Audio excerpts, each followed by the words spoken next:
Everybody, welcome to my channel. Alam nyo ba, bago ako makarating ng Israel, doon sa terrace ng ate ko, meron ako nakitang ibon na kalapati. Pagod na pagod, mapula ang mata, halos yung pakpak niya ay nakagano na, dahil parang ang layo ng pinanggalingan niya. Nung nakarating ako ng Israel, ang napuntahan kong lugar ay Beersheba. Napakaraming kalapati sa lugar na yun.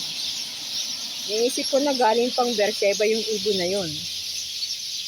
And then, bago ako ilipat sa Asdod, naka-check-in ako sa hotel sa Beersheba. Madaling araw ng alas 2, may ibon na katulad ng hangin ng ibon na ito. Isang ibon na hindi tumitigil.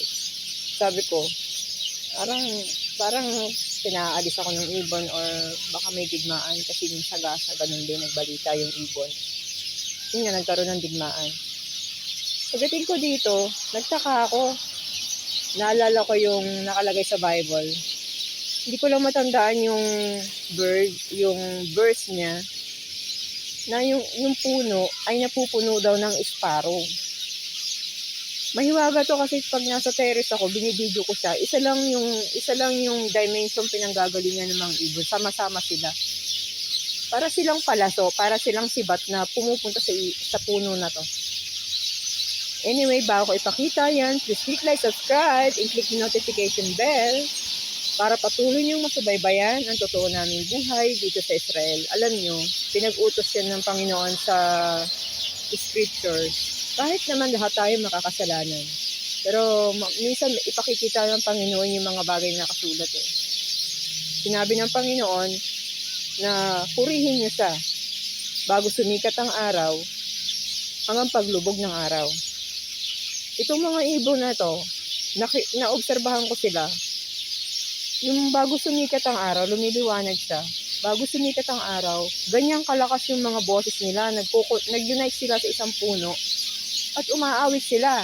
Hindi natin naintindihan yung awit nila. Isang oras silang gagawin yan. For example, lulubog ang araw ng ngayon, ay summer na ngayon. Lumulubog ang araw, late na. Anong oras na ba ngayon? Tingnan ko ha. Ang oras ngayon is 6:30. Titigil sila dyan sa pag-iingay hanggang 7:30. Isang oras yun inobserbahan ko. Sa umaga naman, kung sisikat ang araw ng alas 6, mag-iingay na sila ng alas 5. Kumaawit sila.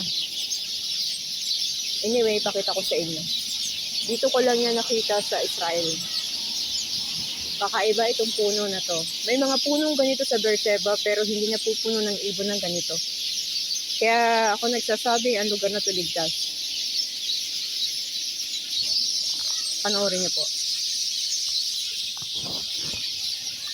Ayan. Yung puno na yan.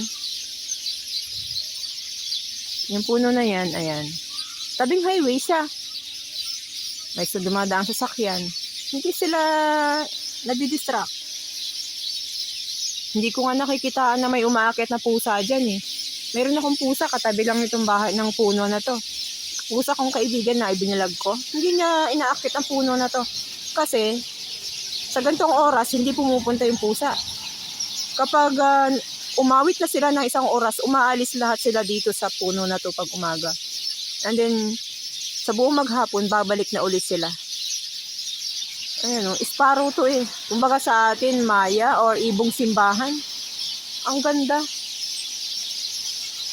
Ang ganda nila. Ayan o.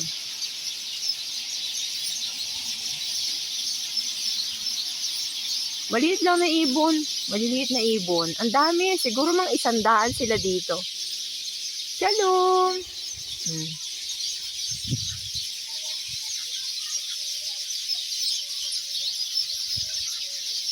Tapos hindi mabaho yung dumi nila.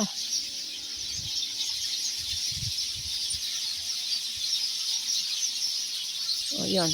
Ganun lang yun. Yung puno na yan, marami dyan puno sa tabing kasadang katulad yan. Pero magtataka ka, bakit sa puno na yan sila tumira? O. O, diba?